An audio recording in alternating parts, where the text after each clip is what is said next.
IATF Special Medical Advisor Tony Lechon believes that the enhanced community quarantine in Luzon has been effective.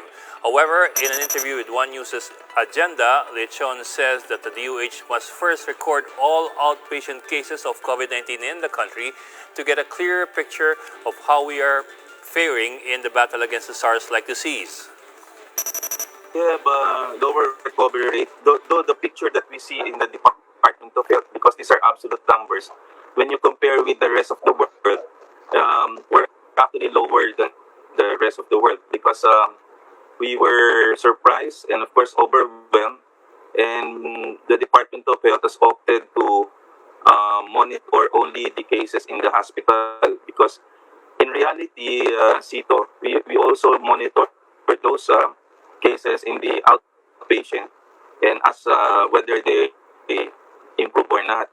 But in the Philippine setting, since our documentation are basically the hospital, so we expect deaths in the hospital, and we expect that because of the prolonged stay, an average to plot the epidemic curve.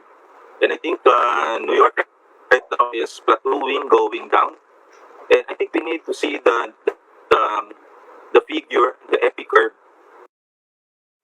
Lechon also warned against drastically lifting the ECQ in Luzon. At this time, the ECQ is scheduled to be lifted by the end of the month. The task force is now discussing post-April 30 scenarios.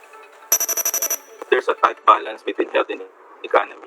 Without the infrastructure in place, like the mass testings, and then, of course, the readiness of the COVID hospital so that we can open the tertiary hospitals, this might actually cause problems in the ready pa, and basically because of the clamor of the business community, it might be detrimental to do that. So the best approach would be perhaps Luzon, I discussed it with Secretary Galvez, will be on ECQ with phase down, and then essential workers, and then PCR will be still ECQ up to the May 15, and then localize with cities in the national capital region.